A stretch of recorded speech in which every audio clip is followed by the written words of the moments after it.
ઓમ શ્રી ગણેશાય નમઃ. જય શ્રી કૃષ્ણ મિત્રો. સપ્ત નદી માતાની કથા. બધા જ યુગોમાં પૂજનીય છે આ 7 નદીઓ. મોક્ષદાયીની કથા છે આ. ગંગા, યમુના, સરસ્વતી, નર્મદા, ગોમતી, ગોદાવરી, સરયુ વગેરે આ 7 નદીઓની આપણે કથા પૂરા ધ્યાનથી મનથી સાંભળશું. આ માતાઓ, આ નદીઓ આપણા પાપોને નષ્ટ કરનારી માતાઓ છે. પ્રિય ભક્તગણો, ગંગા તથા અન્ય નદી માતાનું વર્ણન કરતા વેદ વ્યાસજી ઋષિ કહે છે કે બધા જ નદીઓના દર્શનથી, નદીના પાણીના સ્પર્શથી, જળપાન કરવાથી તથા નામ કીર્તન કરવાથી સેંકડો તથા હજારો પાપોને ગંગા તથા અન્ય નદીઓ પવિત્ર કરે છે. જે પ્રકારે દેવતાઓને અમૃત, પિતૃઓને શ્રાદ્ધ તથા નાગોને સુધા તૃપ્તકારક છે, તે પ્રકારે મનુષ્યને ગંગા જળ તૃપ્તકારક છે. પ્રિય ભક્તો, આ એવી માતાઓ છે જે જીવનદાયિની છે. એના વિના આપણો ઉદ્ધાર બહુ જ કઠણ છે. આ એવી માતાઓ છે જે આપણને સુખ, સમૃદ્ધિ, મોક્ષ પ્રદાન કરે છે અને આપણે સુખ સમૃદ્ધિ મેળવીએ છીએ. માટે તેમની ગાથા તથા કથા જરૂર સાંભળજો. તો ચાલો આ માતાઓને આપણા હૃદયમાં ઉતારીને તેમની શ્રદ્ધાપૂર્વક કથા સાંભળીશું અને પોતાને કૃતાર્થ કરીશું. બધા જ નદી માતાઓ, હે બધી જ નદી માતાઓ, હું દેવ અને દૈત્ય દ્વારા પૂજનીય તમારા પાદ પદ્મનો પ્રણામ કરું છું. તમને પ્રણામ કરું છું. તમે મનુષ્યને સદાય તેના ભાવ અનુસાર ભોગ અને મોક્ષ પ્રદાન કરો છો. હે નદી માતાઓ, તમારી કૃપા દ્રષ્ટિ એ બધા જ ભક્તો પર બનાવી રાખજો. જે બધા માતા, બહેનો અને ભાઈઓ, બંધુ આ કથાને સાંભળી રહ્યા છે અને સંભળાવી રહ્યા છે અને હોકારો ભરી રહ્યા છે, તેમને સુખ સમૃદ્ધિ આપજો. તેમના પાપોને નષ્ટ કરીને તમારા ચરણોમાં સ્થાન આપજો. એવી પ્રાર્થના છે નદી માતા. ભક્તો, આગળ વધતા પહેલા આપણી સુખ સમૃદ્ધિની કામના માટે વિડીયોને એક લાઈક જરૂર કરજો. જો તમે કથાને સાંભળી રહ્યા છો તો પૂરી સાંભળજો. આનાથી મન ઈચ્છિત ફળની પ્રાપ્તિ થાય છે. સપ્ત નદી માતાની જય. જય ગંગા મૈયા. હર હર ગંગે. ગંગા માતા અને સરસ્વતી માતાની કથા. એક વારની વાત છે. માં સરસ્વતી બ્રહ્મલોકમાં તેમની વીણા વગાડી રહ્યા હતા. એટલામાં માં લક્ષ્મી ત્યાં પ્રગટ થયા. માતા સરસ્વતીએ માં લક્ષ્મીનું સ્વાગત કર્યું અને તેમને આસન પર બેસાડ્યા. પછી માતા સરસ્વતીએ એમનું અહીં આવવાનું કારણ પૂછ્યું. એટલે માતા લક્ષ્મીએ અભિમાન સાથે કહ્યું કે હું તો લક્ષ્મી છું. હું તો જન કલ્યાણના કાર્યમાં બહુ જ વ્યસ્ત રહું છું. આજે મને થોડો સમય મળ્યો તો વિચાર્યું કે ચાલને તમને મળી આવું. મારે બધાને ધન, વૈભવ અને સુખ આપવાનું હોય છે. મારા વિના તો આ દુનિયા ચાલી શકે જ નહીં, ભરણ પોષણ થઈ જ શકે નહીં.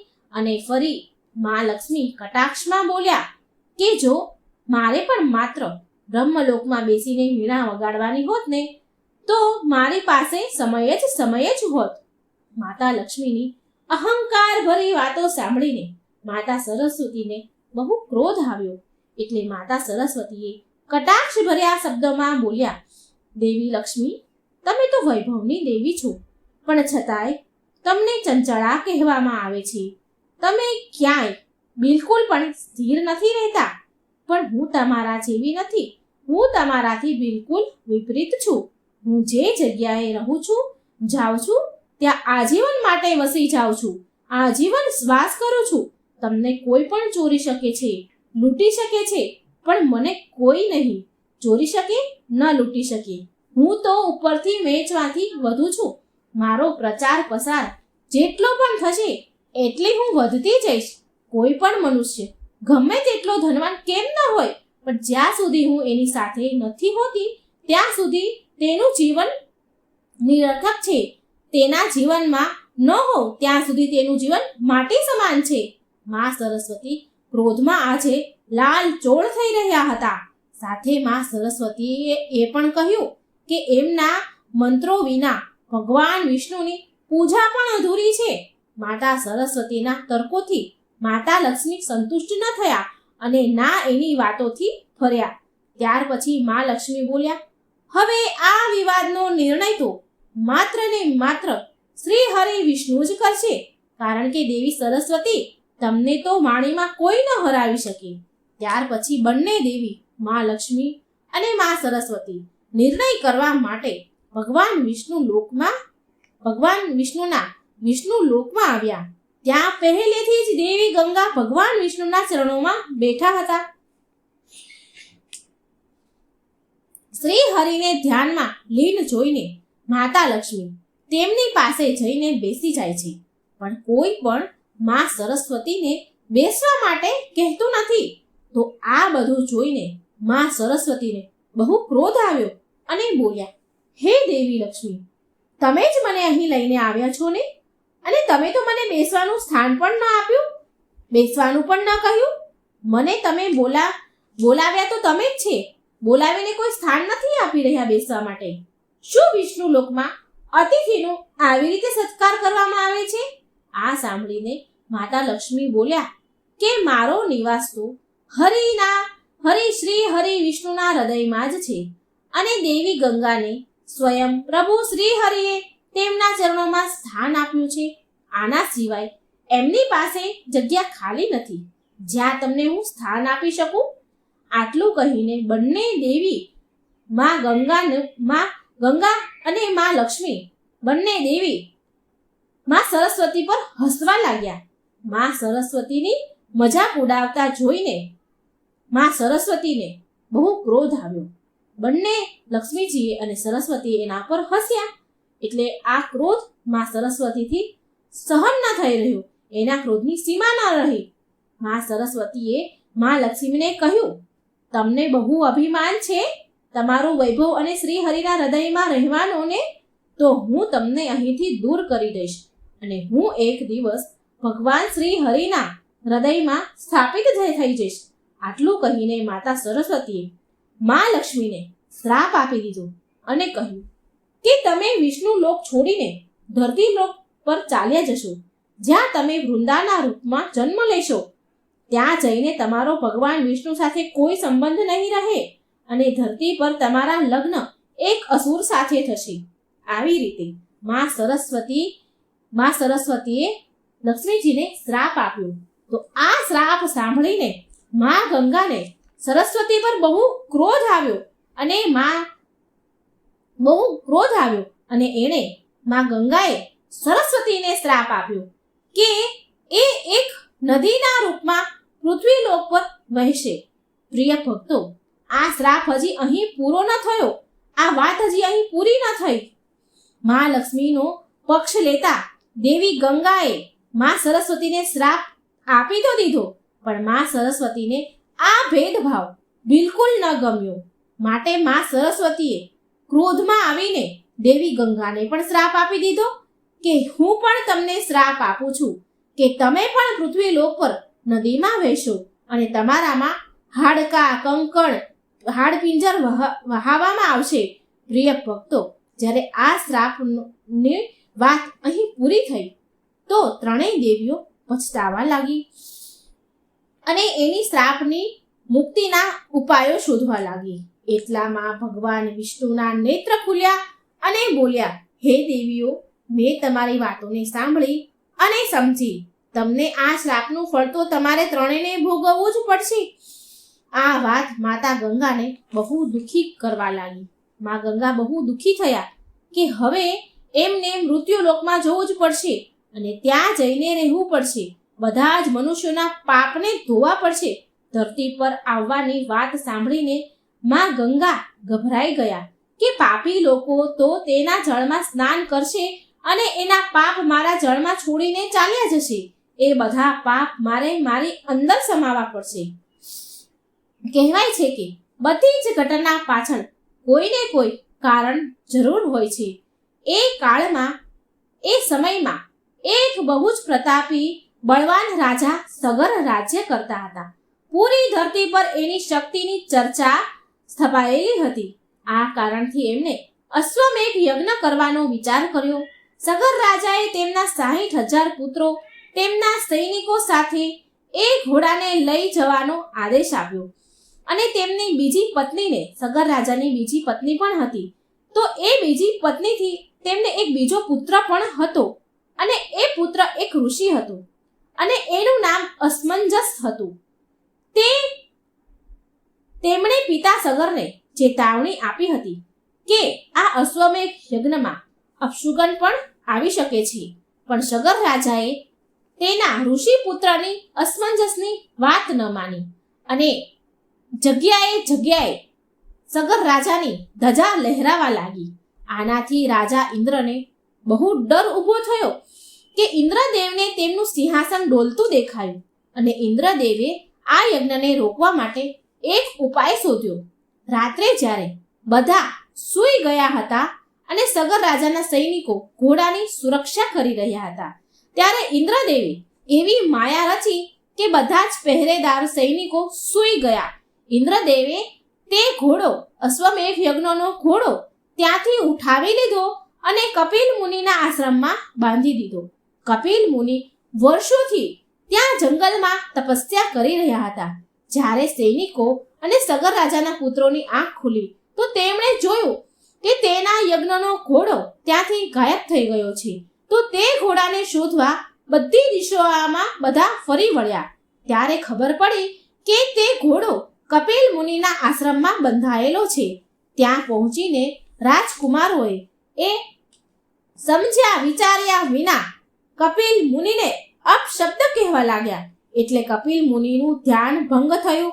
તો તેમને બહુ ક્રોધ આવી ગયો અને તેમના તેજથી બધા જ 60,000 પુત્રો અગ્નિમાં બળવા લાગ્યા અને બળીને રાખ થઈ ગયા, ભસ્મ થઈ ગયા.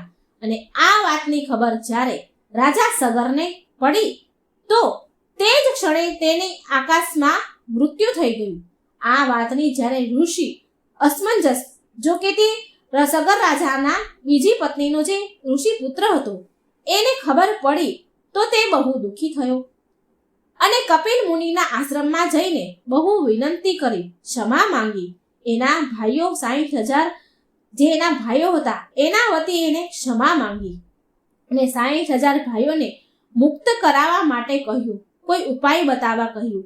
તે ઋષિ અસમંજસને કહેવા લાગ્યા કે હે ઋષિવર, મારા ભાઈઓને મુક્તિ માટે કોઈ ઉપાય કહો, નહીં તો આ બધા જ ધરતી પર ભટકતા રહેશે.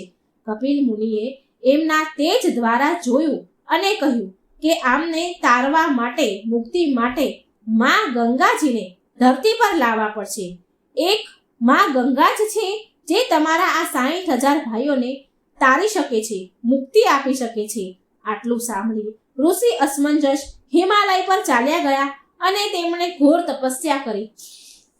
પણ ધીરે ધીરે તેમનું શરીર ત્યાં છૂટી ગયું, બરફમાં વિલીન થઈ ગયું. પછી ઋષિ અસમંજસના પુત્ર દિલીપે તે સાધનાને શરૂ કરી.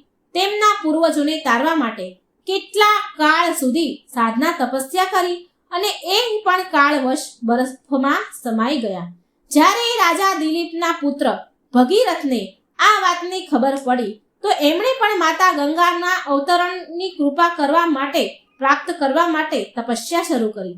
ભગીરથે બ્રહ્મદેવને પ્રસન્ન કર્યા. ભગીરથની ઘોર તપસ્યા જોઈને માં પાર્વતીએ માં ગંગાને સમજાવ્યા કે તે એમની જીદ છોડીને પુણ્યનું કામ કરે. તો માં ગંગા કહે છે કે હું ધરતી પર તો ઉતરી જાઉં, પણ મારો વેગ બહુ પ્રચંડ છે, જેને સંભાળવું એ ધરતીના હાથની વાત નથી. મારો પ્રચંડ વેગ ધરતી પર વહેશે તો અનાયાસે પણ બહુ બધા જીવજંતુ મરી જશે. આના માટે માત્ર મહાદેવ જ મારા વેગને સંભાળી શકે છે, ધારણ કરી શકે છે. ત્યાર પછી ભગીરથે મહાદેવને પ્રાર્થના કરી. મહાદેવ પ્રસન્ન થઈને માં ગંગાને તેમની જટામાં ઉતારવાનું સ્વીકાર કર્યું અને મહાદેવે તેમની એક જટા ખોલી અને ગંગાની લહેરોને ધીરે ધીરે ધરતી પર ઉતારી. માં ગંગા ભગીરથના પાછળ પાછળ ચાલ્યા અને કપિલ મુનિના આશ્રમ પહોંચ્યા. ત્યાં સગર રાજાના 60,000 પુત્રોને તારી દીધા. આ પ્રકારે માં ગંગા ધરતી પર અવતરિત થયા અને ત્યારથી માં ગંગા પાપીઓના ઉદ્ધાર કરતા આવ્યા છે. માં ગંગા બધાના જ પાપ નષ્ટ કરે છે. કહેવાય છે કે આ પ્રકારે માં સરસ્વતી દ્વારા માં ગંગાને શ્રાપ આપેલો પણ સિદ્ધ થઈ ગયો અને સરસ્વતી માતા પણ નદી બનીને પૃથ્વી પર અવતરિત થઈ વહેવા લાગ્યા. જય માં સરસ્વતી, જય માં ગંગા. હે માં, તમારા બધા જ ભક્તોના કલ્યાણ કરજો. ઓમ ગંગાએ નમઃ. પ્રિય ભક્તો, હવે આપણે સાંભળીશું માં યમુનાની કથા. યમુના માતાની કથા અનુસાર સૂર્યદેવની પત્ની સંધ્યાને 2 સંતાન હતા. સંધ્યાના પુત્રનું નામ યમરાજા અને પુત્રીનું નામ યમુના હતું. સંધ્યા એમના પતિ સૂર્યદેવનું તેજ કિરણો સહન ન કરી શક્યા અને એ કારણે તેમણે તેનું બીજું રૂપ છાયાને સૂર્યદેવ પાસે મૂકી તેના પિયર ચાલ્યા ગયા અને છાયાએ તાપી અને શનિને 2 પુત્રીને જન્મ આપ્યો. શનિને અને તાપીને જન્મ આપ્યો. આ છાયાને સદાય યુવાન રહેવાવાળા અશ્વિન કુમારોનો પણ જન્મ થયો, જે દેવતાઓના વેદ માનવામાં આવે છે. હવે સંધ્યાના ગયા પછી છાયાનો વ્યવહાર યમુના અને યમદેવ સાથે અંતર આવી ગયું. એમનો વ્યવહાર દુર્વ્યવહાર થવા લાગ્યો. તેમનો વ્યવહાર સાવકીમાં જેવો થવા લાગ્યો. આવા વ્યવહારથી વ્યાકુળ થઈને યમદેવે તેની નગરી યમપુરી એટલે કે યમલોક વસાવ્યું. યમુના એના ભાઈને યમપુરીમાં પાપીઓને દંડ દેતા જોઈને દુઃખી થતા હતા, માટે યમુના ગૌલોકમાં ચાલ્યા ગયા. પ્રિય ભક્તો, માતાથી કુમાતા જેવો વ્યવહારથી દુઃખી થઈને યમરાજાએ યમલોકમાં રહેવાનું શરૂ કરી દીધું. તે છાયાના વ્યવહારથી દુઃખી હતા યમુનાજી અને યમરાજા. અને પછી યમુનાજી ગૌલોકમાં ચાલ્યા ગયા અને ત્યાંથી ધરતી પર આવ્યા અને ધરતી પર ભગવાન કૃષ્ણની ચોથી પટરાણી બન્યા. ભગવાન શ્રી કૃષ્ણએ બાળપણની વધારે પડતી લીલાઓ યમુના નદીના તટ પર કરી છે. કૃષ્ણ ભગવાન યમુનાજીને કાલંદી નામથી બોલાવતા હતા. જ્યારે ભગવાન કૃષ્ણના જન્મ પછી વસુદેવજી કૃષ્ણને ગોકુળ લઈને જતા હતા ત્યારે યમુનાજીમાં તોફાન આવ્યું અને જળનું સ્તર વધવા લાગ્યું. આ જોઈને ભગવાને તેમનો પગનો અંગૂઠો પાણીમાં ડૂબાડ્યો એટલે યમુનાજીનું પાણી શાંત થઈ ગયું અને આમ યમુનાજી ધરતી પર રહેવા લાગ્યા. એક વખતની વાત છે, જ્યારે યમુનાજીને મળવા તેમના ભાઈ યમરાજા આવ્યા તો યમુનાજીએ યમરાજાને ચાંદલો કર્યો અને તેમને વરદાન માંગવા કહ્યું. તો યમુનાજીએ એ વરદાનમાં માંગ્યું કે હે ભાઈ, હું એવું ઈચ્છું છું, મારી એવી ઈચ્છા છે કે જે પણ મારા જળમાં સ્નાન કરે તે યમલોકના દર્શન ક્યારેય ન કરે. આ સાંભળી યમરાજા ચિંતામાં પડી ગયા અને મનમાં વિચાર કરવા લાગ્યા કે આવા વરદાનથી તો યમલોકનું અસ્તિત્વ સમાપ્ત થઈ જશે. યમુનાજી તેના ભાઈને ચિંતામાં જોઈને બોલ્યા, ભાઈ, તમે ચિંતા ન કરો અને મને એ વરદાન આપો કે આજના દિવસે બહેન ભાઈના ઘરે ભોજન કરે તથા મથુરા સ્થિત નગરીમાં મારા જળમાં સ્નાન કરે તે યમલોકના દર્શન ક્યારેય ન કરે. યમરાજાએ યમુનાજીનું આ વરદાન સ્વીકાર કર્યું અને વરદાન આપી દીધું. તો મિત્રો, આ બહેન ભાઈના આ મિલનના તહેવારને ભાઈ બીજના નામે ઓળખાય છે અને આવી રીતે યમુનાજીની બહુ અસીમ કૃપા છે કે તેના જળમાં જે સ્નાન કરે છે તે મોક્ષ પામે છે. તે યમલોકના દરવાજે નથી જતા, ક્યારેય યમલોકનો દરવાજો નથી જોતા. કહેવાય છે કે યમુનાજીને કાર્તિક અને માહ મહિનો બહુ પ્રિય છે, માટે માહ મહિનો અને કાર્તિક મહિનામાં યમુનાજીમાં સ્નાન કરવાની પ્રથા છે. એકવાર પ્રેમથી બોલો યમુનાજીની જય. જય હો યમુનાજી, જય શ્રી કૃષ્ણ. પ્રિય ભક્તગણો, હવે તમે આગળ સાંભળશો માતા સરયુની કથા. સરયુ નદીની આ કથા છે. પુરાણોમાં વર્ણન છે કે એક કથાના અનુસાર સરયુ નદીનો જન્મ ભગવાન વિષ્ણુના નેત્રોના આંસુમાંથી થયો છે. વાત એવી છે કે પ્રાચીન સમયમાં શંખાસુર નામના એક અસુરે વેદોને ચોરીને સમુદ્રમાં નાખી દીધા. એટલે વેદોને સંતાડી દીધા અને પોતે તે અસુર ત્યાં છુપાઈ ગયો. સરયુ નદીમાં જ છુપાઈ ગયો અને ત્યાં જ રહેવા લાગ્યો. અને આ કારણે અધર્મનો પ્રભાવ વધી ગયો અને ધર્મની હાનિ થવા લાગી. માટે ભગવાન વિષ્ણુએ ધર્મની રક્ષા કરવા માટે મત્સ્ય અવતાર ધારણ કરીને તે દૈત્યનો સંહાર કર્યો અને પછી એ વેદો બ્રહ્માજીને આપી દીધા. ધર્મની આ જીતથી ભગવાન વિષ્ણુની આંખોમાં આંસુની ધારા વહેવા લાગી. તેમની આંખોમાં આંસુ આવી ગયા. ત્યારે બ્રહ્માજીએ તેમના કમંડળમાં કૈલાસ સરોવરના માન સરોવરમાં તે કમંડળ સુરક્ષિત કરી દીધું. પછી એકવાર આ કમંડળ જળને વૈવત્સ મુનિએ વાડના પ્રહારથી માન સરોવરમાંથી બહાર નીકાળ્યું અને તેમાંથી જે નદી પ્રગટ થઈ એ જ નદી સરયુ નદી કહેવાઈ. પછી ભગીરથે તેની ઘોર તપસ્યાથી સ્વર્ગથી ગંગાને ધરતી પર ઉતારી અને તેના પૂર્વજોનો ઉદ્ધાર કરાવ્યો અને ગંગા અને સરયુ નદીનો સંગમ કરાવ્યો. પ્રિય ભક્તો, સરયુ નદી માતાની એક કથા બીજી પણ પ્રચલિત છે, જે સીતા માતાથી જોડાય છે. આ વાત એ સમયની છે જ્યારે માતા ભગવાન શ્રી રામ અને લક્ષ્મણ સહિત માતા સીતા ભગવાન શ્રી રામ અને લક્ષ્મણ સહિત 14 વર્ષ માટે વનવાસ જઈ રહ્યા હતા. ત્યારે મા સીતાએ સરયુ માતાને પ્રાર્થના કરી હતી કે તે સહકુશળ પાછા અયોધ્યા નગરી આવી જશે શ્રી રામ અને લક્ષ્મણ સાથે, તો તે સરયુ માતાની પૂજા કરશે. જ્યારે 14 વર્ષ વીતી ગયા પછી જ્યારે તે 14 વર્ષ પછી શ્રી રામ અને લક્ષ્મણ સાથે અયોધ્યા આવે છે, તો એની ખુશીમાં અયોધ્યા નગરીમાં ચારેય બાજુ ખુશી, હર્ષ, ઉલ્લાસ હતો અને ચારેય બાજુ દીવા પ્રગટાવવામાં આવ્યા હતા. આ ઉત્સાહ, આ ઉમંગમાં સીતાજીને સમય ન મળ્યો સરયુ નદીની પૂજા કરવાનો. અને એ સમયે મા સીતાને યાદ આવ્યું કે વનવાસ જતા સમયે મા સરયુને વચન આપ્યું હતું કે તે ફરી એના પતિ અને દિયર લક્ષ્મણ સાથે પાછા સ્વકુશળ આવશે તો પૂજા કરશે, વિધિ વિધાનથી પૂજા કરશે. આમ વિચારીને માતા સીતા લક્ષ્મણને સાથે લઈ ગયા અને રાત્રે સરયુ નદીના તટ પર પહોંચી ગયા. દિવસે સમય ન મળ્યો માટે મા સીતા રાત્રે સરયુ નદીના તટ પર પૂજા કરવા જાય છે. મા સીતાએ સરયુની પૂજા કરવા માટે લક્ષ્મણને જળ લાવવા માટે કહ્યું. હવે લક્ષ્મણ જળ લાવવા માટે ઘડો લઈને સરયુ નદીમાં ઉતર્યા. લક્ષ્મણ જળ ભરી જ રહ્યા હતા એટલામાં સરયુ નદીની અંદરથી અખાસુર નામનો એક મહા અસુર નીકળ્યો, જે લક્ષ્મણને ગળવા માટે આગળ વધ્યો. ત્યારે મા સીતાએ આ દ્રશ્ય જોઈ લીધું અને તેમણે લક્ષ્મણને બચાવવા માટે અધાસુરને ગળતા પહેલા મા સીતાએ લક્ષ્મણને જ ગળી લીધા. લક્ષ્મણને ગળી ગયા. લક્ષ્મણને ગળી જતાની સાથે મા સીતા અને લક્ષ્મણનું શરીર જળ સમાન તત્વમાં બદલાઈ ગયું. આ અદ્ભુત દ્રશ્ય હનુમાનજી જોઈ રહ્યા હતા અને એ એક ઝાડ પાછળ સંતાઈ ગયા.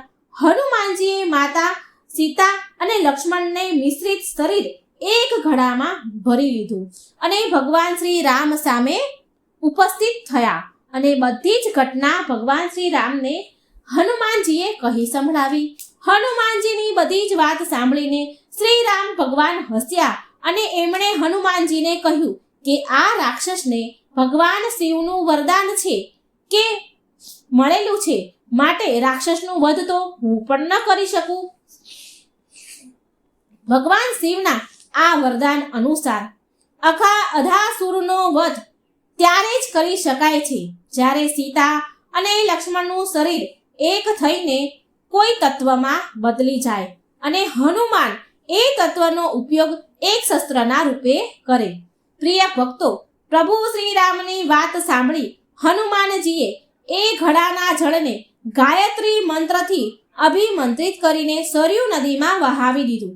સરયુ નદીમાં એ જળ ભળી જતા નદીમાં આગની જ્વાળા ઉઠી, જેમાં બળીને અધાસુર રાક્ષસ ભસ્મ થઈ ગયો. અધાસુરના ભસ્મ થતાની સાથે સરયુ નદીએ સીતા અને લક્ષ્મણને પાછું શરીર આપી દીધું અને આવી રીતે ફરીથી એમનું નવું જીવન તેમને મળ્યું. મિત્રો, તમને જણાવીને હેરાન થશે કે ગંગાની જેમ પવિત્ર હોવા છતાં પણ આ નદીનું જળ પૂજા પાઠમાં કામમાં નથી લેવામાં આવતું, કારણ કે આની પાછળ ભગવાન શિવનો આ નદીને શ્રાપ છે. ઉત્તર રામાયણ અનુસાર જ્યારે શ્રી રામે સરયુ નદીમાં જળ સમાધિ લઈને તેમના દેહનો ત્યાગ કર્યો હતો, ત્યારે આ વાતથી ભગવાન શિવ બહુ ક્રોધે ભરાયા અને તેમણે સરયુ નદીને શ્રાપ આપી દીધો કે તારું જળ હવે પૂજા પાઠના કામમાં લેવામાં નહીં આવે. હા, પણ તારા જળમાં સ્નાન કરવાથી લોકોના પાપ જરૂર નષ્ટ થશે. તો મિત્રો, આ હતી સરયુ નદી માતાની કથા. પ્રેમથી બોલો સરયુ માતાની જય. મિત્રો, હવે આપણે સાંભળશું ગોદાવરી નદીની કથા. ગોદાવરી માતાની કથા અનુસાર પ્રાચીન સમયમાં બ્રહ્મગીરી પર્વત ઉપર ઋષિ ગૌતમ તેમની પત્ની અહલ્યા બંને રહેતા હતા અને તપસ્યા કરતા હતા. એ ક્ષેત્રમાં એવા કેટલાય ઋષિ હતા જે ગૌતમ ઋષિથી ઈર્ષ્યા કરતા હતા અને તેમને નીચું દેખાડવાની ભરપૂર કોશિશ કરતા હતા. એકવાર બધા જ ઋષિઓએ ગૌતમ ઋષિ પર ગૌ હત્યાનો આરોપ લગાવી દીધો. વાત એવી હતી કે તે સમયે બધા જ ઋષિઓ એક ષડયંત્ર રચી રહ્યા હતા. રચ્યું હતું એક બહુ જ દુબળી પાતળી મરણ ઓહારતી હોય એવી ગાય, જોકે તે મરણ અવસ્થામાં જ હતી, તેને ગૌતમ ઋષિના ખેતરમાં મોકલી દીધી. હવે એ ગાય ઉગેલો પાક હતો જે ખેતરમાં એ ખાવા લાગી.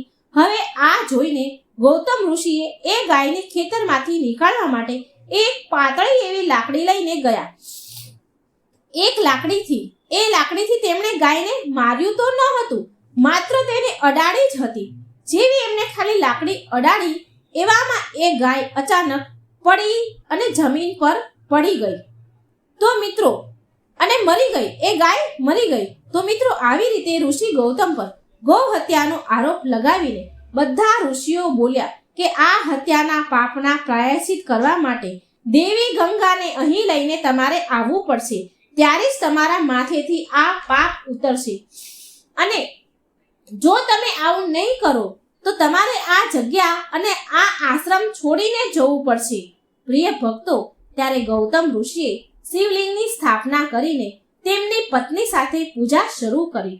ઋષિની ભક્તિથી પ્રસન્ન થઈને શિવજી અને માતા પાર્વતી ત્યાં પ્રગટ થયા અને શિવજીને વરદાન માંગવા કહ્યું. ત્યારે ઋષિ ગૌતમે દેવી ગંગાને એ સ્થાન પર મોકલવાનું વરદાન માંગ્યું. હવે ભગવાન શિવે દેવી ગંગાનું આહ્વાન કર્યું તો દેવી ગંગા બોલ્યા, હે ભગવાન, હું અહીં તો જ ઉતરીશ, તો જ રહીશ જ્યારે તમે ત્રણેય ત્રિદેવ એક જ રૂપમાં શિવલિંગમાં બિરાજમાન હશો અને હું તમારા પવિત્ર શિવલિંગ પર થઈને અહીંથી પ્રવાહિત થઈશ. આ સાંભળી ત્યાં વિષ્ણુ સહિત બ્રહ્માજી પણ પ્રગટ થયા અને ત્રણેય દેવોએ એક રૂપ ધારણ કરી એમના અંશથી એક શિવલિંગને પ્રગટ કર્યું. પ્રિય ભક્તો, ગંગાજીનું આમ કહેવાથી ભગવાન શિવ અહીં ત્રયંબકેશ્વર જ્યોતિર્લિંગના રૂપમાં વાસ કરે છે, સ્થાપિત થયા. આ પ્રકારે અહીં ત્રણેય દેવતા સમાયેલ છે, બ્રહ્મા, વિષ્ણુ અને મહેશ. અને માતા ગંગા ગોમતી નદીના રૂપમાં ત્યાં વહેવા લાગ્યા. ગોમતી નદીનું નામ ગોદાવરી પણ છે. બ્રહ્મા, વિષ્ણુ, મહેશ ત્રણેય દેવ એક સાથે ત્રયંબકેશ્વર શિવલિંગમાં સ્થાપિત થયા. પ્રિય ભક્તો, તમને જણાવી દઉં કે આ ગોદાવરી, જેને ગોમતી પણ કહેવાય છે, આ માતા ગંગા જ છે, જેનામાં સ્નાન કરવાથી, પૂજા પાઠ કરવાથી વ્યક્તિને વૈકુંઠ લોકની પ્રાપ્તિ થાય છે. તે વ્યક્તિના બધા જ પાપ નાશ કરે છે. ગંગાના સમાન આ પાપ મોચીની છે. પ્રિય ભક્તો, એકવાર પ્રેમથી બોલો માં ગોદાવરીની જય, ગંગા માતાની જય. ઓમ નમઃ શિવાય. બ્રહ્મા, વિષ્ણુ, મહેશની જય. હર હર ગંગે. મિત્રો, હવે આપણે સાંભળીશું માતા નર્મદા દેવીની કથા, નર્મદા નદીની કથા. નર્મદાને આપણે નદીના નામે ઓળખીએ છીએ. પ્રાચીન માન્યતાઓ અનુસાર ભગવાન ભોળાનાથ અમરકંટક પર્વતના એક તળાવની પાસે તપસ્યામાં લીન હતા. એ સમયે એમના શરીરમાંથી નીકળેલો પરસેવો એક નદીના એણે રૂપ લઈ લીધું. ભગવાનના શરીરમાંથી જે પરસેવો નીકળ્યો એણે નદીનું રૂપ લીધું. જ્યારે શિવજીની તપસ્યા પૂરી થઈ ત્યારે માં નર્મદાએ દર્શન દઈને ભગવાન શિવ અને માતા પાર્વતીને પોતાની અલૌકિક શક્તિનો પરિચય આપ્યો અને આ જ શિવજીના પરસેવાથી ઉપસ્થિત નદી માં નર્મદાના રૂપમાં જાણવામાં આવે છે. તપસ્યામાં લીન મહાદેવને ધૂપ તાપથી બચાવીને સેવા કરવાવાળી નર્મદા વિશે જાણીને માં ગૌરીને બહુ આનંદ થયો. માં ગૌરી બહુ પ્રસન્ન થયા અને ભોળાનાથે પ્રસન્ન મનથી તેમને નર્મદા નામથી બોલાવ્યા. આ નામ બે શબ્દથી મળીને બન્યું છે, નરમ અને દાસી, જેનો અર્થ થાય છે સુખ દેનારી. જો આપણે નર્મદા નદીનો ઇતિહાસ અને પૌરાણિક કથા વિશે વાત કરીએ તો નર્મદા માને મૈકાલ નામથી પણ ઓળખાય છે તથા નર્મદાને રુદ્ર કન્યા કહીને પણ સંબોધન કરવામાં આવે છે તથા નર્મદાની અને નર્મદાને ગંગાજી કરતાં પણ વધારે પવિત્ર માનવામાં આવે છે. હિન્દુ ધર્મમાં નર્મદાની પરિક્રમાને પુણ્યશાળી માનવામાં આવે છે. પિતૃઓને મોક્ષ દેનારી નર્મદાને પિતૃઓની પુત્રી પણ કહેવામાં આવે છે. પ્રિય ભક્તો, એક લોકકથા અનુસાર એવી માન્યતા છે કે નર્મદા રાજા મેઘલની પુત્રી હતી. કહેવાય છે કે રાજા મેઘલે તેમની અત્યંત રૂપવાન પુત્રી માટે એવું નક્કી કર્યું હતું કે જે પણ રાજકુમાર ગુલાબ કાવલીના દુર્લભ ફૂલ તેની પુત્રી માટે લાવશે તો તેની પુત્રીના લગ્ન એ ફૂલ લાવવાવાળા સાથે થશે. પછી આ સાંભળીને રાજકુમાર સોનભદ્ર ગુલાબ કાવલીના ફૂલ લઈ આવ્યા એટલે તેની સાથે રાજકુમારી નર્મદાના લગ્ન નક્કી થયા. તે સમયે નર્મદા રાજકુમાર સોનભદ્રના દર્શન ન કરી શક્યા, પણ તેમના રૂપ અને યૌવન અને પરાક્રમની કથાઓ સાંભળી તે મનમાં સોનભદ્રને બહુ પ્રેમ કરવા લાગ્યા હતા. અને આ બાજુ લગ્ન થવામાં થોડા દિવસ હજી બાકી હતા, પણ નર્મદાથી રહેવાયું નહીં એટલે તેની દાસી જુહીલાના હાથે પ્રેમ પત્ર મોકલવાનું તેમણે વિચાર કર્યો. હવે જુહીલાને પ્રેમ સંદેશ નર્મદાએ લખીને આપી દીધો. હવે જુહીલા તો નર્મદાની દાસી હતી અને સખી સમાન પણ હતી, માટે તેને મજાક કરવાનું સૂઝી આવ્યું.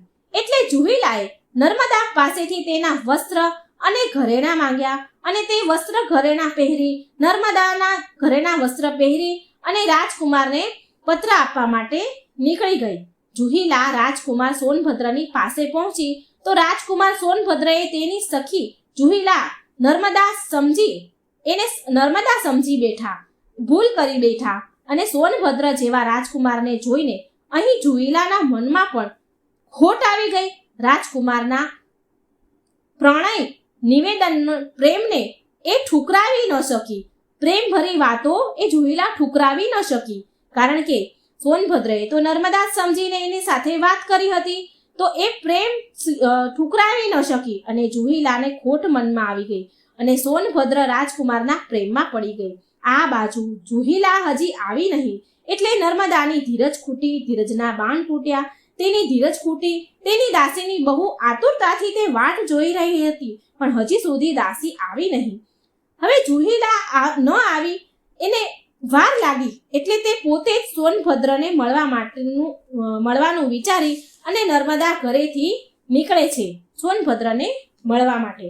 હવે ત્યાં નર્મદા પહોંચીને જુએ છે કે સોનભદ્ર અને જુહીલા એક સાથે છે એટલે નર્મદા દેવીને અપમાનની ભીષણ અગ્નિમાં બળી ઉઠ્યા અને તરત જ ત્યાંથી ઊંધી દિશામાં ચાલવા લાગ્યા અને હવે પાછી ક્યારેય નહીં આવે આવા નિર્ણય સાથે નર્મદા ઉલટી દિશામાં વહેવા લાગ્યા અને સોનભદ્ર તેની અજાણે થયેલી ભૂલ પર બહુ જ પછતાયા. પણ સ્વાભિમાન અને વિદ્રોહની પ્રતીક બનેલી નર્મદા દેવી પાછા વળીને ક્યારેય આવ્યા નહીં અને કહેવાય છે કે ત્યારથી જ તે જગ્યાથી નર્મદા ઊંધી દિશામાં વહેતા આવ્યા છે. અને આજે પણ માનવામાં આવે છે કે નર્મદા દેવીએ આજે પણ આજીવન વિવાહ નથી કર્યા અને કુંવારી રહી ગયા. નર્મદાને કુંવારી નદીના રૂપમાં પણ ઓળખાય છે. જેવી રીતે આપણે સાંભળ્યું કે આ નર્મદા નદી ગંગા નદી કરતાં પણ વધારે પવિત્ર માનવામાં આવે છે, આવું શાસ્ત્રમાં વર્ણન થયેલું છે. તો મિત્રો, આ હતી 7 નદી માતાની કથા. એકવાર પ્રેમથી બોલો નર્મદા માતાની જય, ભગવાન ભોળાનાથની જય. મિત્રો, હું આશા કરું છું કે 7 નદીઓની પવિત્ર કથા, જો કે તે 7 નદી માતા છે, તે તમને બહુ પસંદ આવી હશે. માટે વિડીયોને એક લાઈક જરૂર કરજો. શેર કરજો અને કમેન્ટ બોક્સમાં હર હર ગંગે જય ભોળાનાથ જરૂર લખજો. તમારું જીવન મંગલમય રહે અને પ્રસન્નતાથી પરિપૂર્ણ રહે આ કામના પ્રાર્થના સાથે કરું છું. જય શ્રી કૃષ્ણ. રાધે રાધે. Thank you.